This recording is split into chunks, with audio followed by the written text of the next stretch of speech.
तो अभी तक हमने पढ़ा है कि किस तरीके से हम कुछ आकृतियां जो हमने देखी थी कि बहुभुज हैं या कोई समचतुर्भुज है या एक समलंब चतुर्भुज है, उनके क्षेत्रफल को कैसे निकाल सकते हैं। अब हम इन आकृतियों से थोड़ा सा उठकर आते हैं और ठोस आकृतियों की तरफ चलते हैं।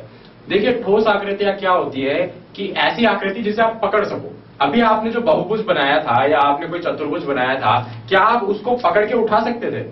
नहीं उठा सकते। आपने उसको बोर्ड पे बनाया या अपनी कॉपी पे बनाया, पर आप उसको पकड़ नहीं सकते। तो वो आकृति जो है जिसको आप नहीं पकड़ सकते, वो ठोस आकृति नहीं कहलाती, वो एक द्विविमीय आकृति कहलाती है। द्विविमीय यानी कि जो आकृति की सिर्फ दो दिशा हो, यानी कि सिर्फ लंबाई हो और चौड़ाई हो। अब हम जो आकृति देखने जा रहे हैं वो त्रिविमीय आकृति। जैसा कि हम जानते हैं त्रिविमीय आकृति क्या होती है। जैसे आपके पास है एक घनाभ है, घन है आपके पास, आपके जो है सिलेंडर जिसे हम कहते हैं यानी कि बेलन, वो भी एक ठोस आकृति है। तो इनके बारे में हम लोग पढ़ेंगे। तो सबसे पहले हम इनके क्षेत्रफल को देखते हैं और सबसे पहले यहां पर हम पढ़ेंगे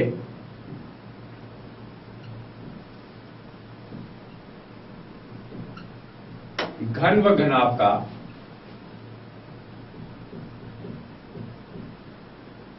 पृष्ठीय क्षेत्रफल।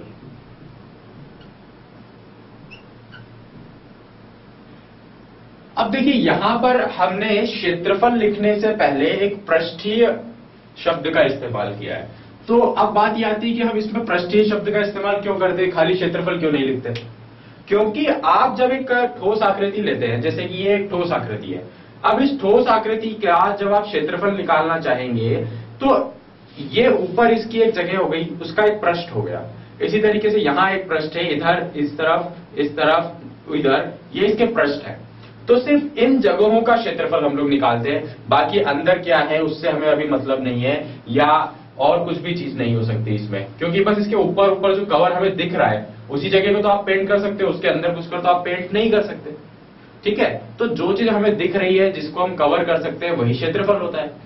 इसलिए इसके पृष्ठ हमें दिख रहे हैं तो हम इसके क्षेत्रफल को पृष्ठीय क्षेत्रफल कहते हैं।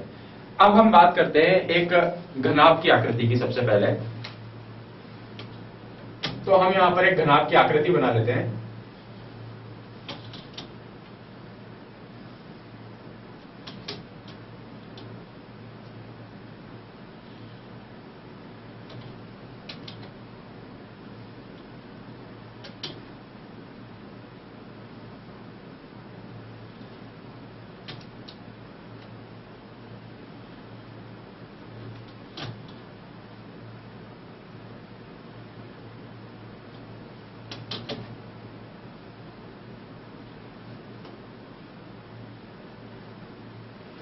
ये हमारे पास एक घनाभ।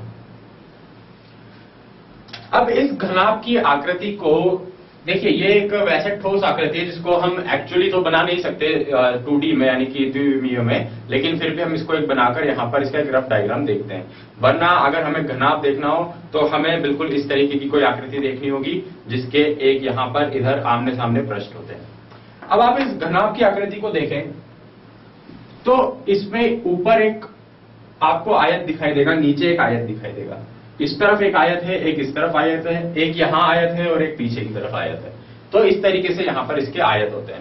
अब इस आकृति में हम बहुत अच्छे से जानते हैं कि इसको हम शीर्ष,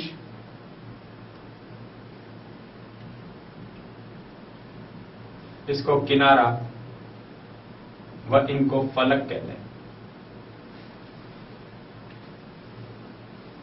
ये जो फलक यानी कि ये जो दीवारें हमें दिखाई दे रही हैं इस घनाभ की, इन्हीं पर इसका क्षेत्रफल निकलेगा। क्योंकि जब घनाभ की एक आकृति होगी, एक डब्बा होगा आपके पास, तो सिर्फ उसके ऊपर ऊपर की जो दीवारें हैं, मतलब चार तरफ की दीवारें, ऊपर का ढक्कन, नीचे का ढक्कन, बस इन 6 जगहों के बारे में ही तो आप पृष्ठ की बात कर सकते हो। उन्हीं पे कवर कर सकते हो या उन्हीं पे आप पेंट कर सकते हो। तो उसी पृष्ठीय क्षेत्रफल की बात हम लोग यहां करेंगे। तो इसको हम हटाते हैं। अब देखिए, इस घनाभ का क्षेत्रफल हम लोग निकालना चाहते हैं, इसके पृष्ठ का क्षेत्रफल। तो हमें सबसे पहले ये देखना है कि ये अगर घनाभ है तो इस घनाभ की लंबाई है L, इस घनाभ की चौड़ाई है B और इसकी ऊंचाई है H। अब यदि इस घनाभ की लंबाई, चौड़ाई और ऊंचाई L, B और H है, हम सबसे पहले ये जो बाहर की तरफ उठ रहा है, जो ये इसका सबसे पहला फलक आपको दिखाई दे रहा है, पहली